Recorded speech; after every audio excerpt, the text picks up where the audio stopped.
Que va-t-il se passer après la libération des 46 soldats ivoiriens condamnés au Mali? La sous-région ouest-africaine a assisté avec passion, dois-je dire, à la fin du feuilleton rocambolesque des 46 soldats ivoiriens condamnés lourdement à Bamako. Épilogue d'un feuilleton diplomatique et judiciaire qui aura duré 6 mois. Ce samedi, les 46 soldats ivoiriens ont quitté Bamako après leur libération suite à la grâce présidentielle. Son Excellence le colonel Assimi Goïta, président de la transition, chef de l'État, a accordé sa grâce avec remise totale de peine aux 49 Ivoiriens condamnés par la justice malienne. À leur départ, le chargé d'affaires de l'ambassade de Côte d'Ivoire à Bamako ne cache pas sa satisfaction. Au nom des autorités de son pays, il remercie les autorités de la transition malienne. Les remerciements aux autorités de transition du Mali qui, en dépit des différends qui nous ont opposés, ont pu faire montre des liens de fraternité qui existent entre nos deux républiques sœurs. Donc, juste dire merci, que notre voisinage et la fraternité continuent comme il avait été depuis longtemps. Tout commence le 10 juillet 2022.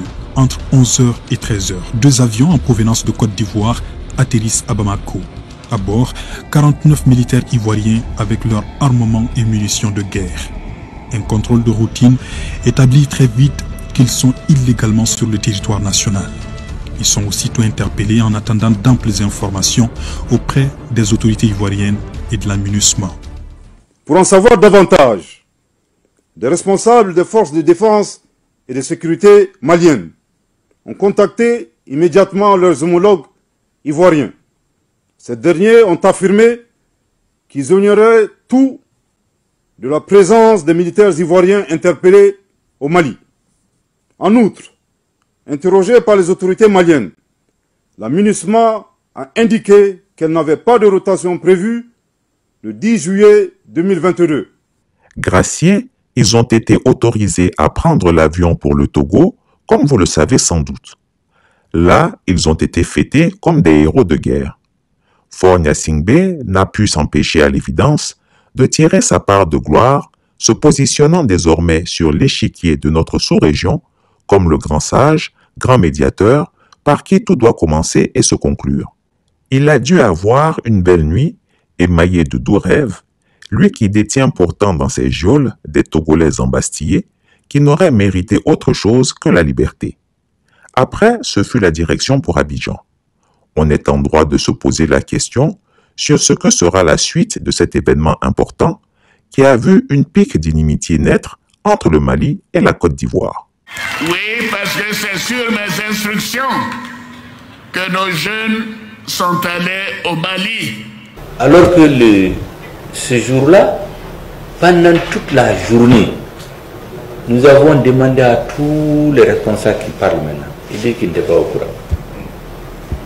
Et quand on a pris nos responsabilités, on a commencé à sortir des papiers, nous donner des explications. Personne ne va nous troubler. C'est Dieu qui est avec cette transition. 3 soldats et 46 soldats qui ont été détenus pendant 6 mois dans le pays frère du Mali, le pays frère et ami, avec lequel certainement il y a eu des incompréhensions. Mes chers soldats, je voudrais que vous soyez rassurés que vous n'avez absolument rien à vous reprocher. Vous n'avez rien à vous reprocher. Comme l'a dit le ministre de la Défense, vous étiez allé en mission. C'était d'ailleurs la 8e rotation pour 6 mois. La mission n'a pas été facile, mais vous voilà de retour exactement 6 mois après votre départ de Côte d'Ivoire. Donc, comme vous avez l'occasion de le dire, je dirais mission accomplie. Et bravo à vous. Alors maintenant, que va-t-il se passer? Assurément, il ne faut pas compter sur Alassane Gaspard Dieudonné Ouattara alias Chameau, qui détient le record de prisonniers politiques et militaires de la sous-région, qu'ils s'attendrissent. Les Ivoiriens qui sont emprisonnés, ces femmes, hommes, ces cyberactivistes et autres, parce qu'ils ont fait moins que nos soldats, ne méritent-ils pas eux aussi de bénéficier d'une libération? Au demeurant, je souligne que certains y sont depuis la crise post-électorale de 2010. Aujourd'hui, cela fait 13 ans de supplice. Le dictateur des lagunes n'a-t-il pas de cœur? Ou est-ce un manque de sagesse, de lucidité? Hélas, on devrait s'attendre à ce que la vie quotidienne reprenne le plus normalement possible, au détriment de ces pauvres bagnards. Le plus cruel, c'est qu'on ne verra point de Faure Gnassingbé, de Macky Sall, encore moins d'Embalo, se précipiter pour quérir leur libération. Ces Ivoiriens, selon eux, sont très bien là où ils sont, c'est-à-dire au cachot. Mieux, il faut présumer qu'Alassane Ouattara exigera du colonel Goïta qu'il se rende à Abidjan pour fumer le calumet de la paix retrouvée et surtout l'honorer. Eh oui, il faut bien que le tyran ivoirien démontre aux panafricains que le jeune Assimi Goïta est son bon petit et qu'il est désormais revenu à la raison après son moment de folie passagère. Alors le despote claironnera qu'il lui pardonne son impertinence juvénile. À l'occasion, le dictateur ivoirien clamera que son amour est débordant pour le régime malien, de la même façon qu'un chat affamé inviterait gentiment une souris pour une soirée fraternelle bien animée. Et vous étiez parti pour apporter la paix au Mali. Et je souhaite ardemment que ce pays frère retrouve la paix, arrive à combattre le terrorisme, l'insécurité, pour faire des élections démocratiques et constitutionnelles dès l'année prochaine, comme arrêté d'un commun accord entre les autorités maliennes et la CEDEAO. Ce serait le comble pour tous ceux qui ont soutenu le Mali aux heures de braise. Il faut bien qu'Alassane Gaspard Dieudonné Ouattara redore son blason. En effet, le rancunier n'a pas oublié et ne peut pas oublier qu'à la tribune des Nations Unies, un certain Premier ministre intérimaire malien, Abdoulaye Maïga, l'a affublé du nom de chameau. Je saisis cette opportunité qui m'est offerte pour remercier chaleureusement notre respecté aîné, son Excellence le Président Alassane Dramane Ouattara, pour les sages et éclairés conseils qu'il nous a prodigués dans son allocution mémorable à cette 77e session de l'Assemblée générale des Nations unies.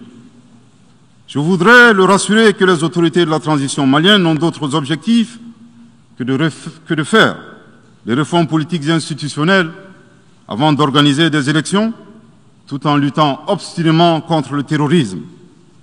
Ces réformes permettront d'améliorer la gouvernance et toutes les dispositions seront prises pour que la démocratie malienne soit la plus enviée au monde. Dans ce chantier, nous prêterons une attention particulière au troisième mandat, qui ne sera pas possible. Le troisième mandat. Le troisième mandat pour un public moins averti consiste pour un président de la République d'effectuer une manœuvre en 4 temps, en vue de conserver le pouvoir pour lui seul et son clan. Premier temps, presque en fin de second mandat, donc en principe non rééligible, il s'agit pour le président de la République sortant de déclencher une révision constitutionnelle de manière non consensuelle. Deuxième temps, au cours de cette révision constitutionnelle, le président de la République sortant modifiera quelques dispositions constitutionnelles. Troisième temps, une fois la nouvelle constitution adoptée, sur fond de crise politique naturellement, le président sortant devient candidat en violation de la limitation du nombre de mandats à 2. Sa candidature est alors justifiée par l'adoption de la nouvelle constitution et le prétexte est tout trouvé. La limitation du nombre de mandats à 2 concernait l'ancienne constitution. Par conséquent, il est candidat au regard de la nouvelle constitution adoptée. Quatrième temps, une farce électorale est organisée. Forcément, il remporte les élections et s'ensuit une chasse impitoyable aux opposants politiques, dont certains sont arrêtés, d'autres s'exilent et d'autres assassinés. Les allégeances sont obtenues grâce au pouvoir de l'argent, le clientélisme et les intimidations.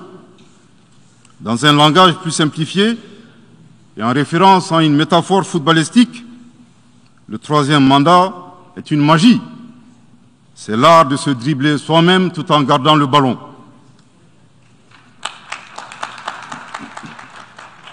Excellence, Monsieur le Président Ouattara, vos conseils nous rappellent la triste histoire du chameau qui se moque de la bosse du dromadaire. Quoi de plus jouissif pour lui que les mêmes colonels viennent à Abidjan au pied de sa grandeur faire leur mea culpa. Mais l'histoire nous enseigne que si nos colonels s'adonnent à une telle faiblesse, leur désillusion ne sera que mortelle. À bon entendeur, salut. Chris Yapi ne ment pas. Retrouvez Chris Yapi sur ses deux chaînes YouTube, sa chaîne Dailymotion, Instagram et VK.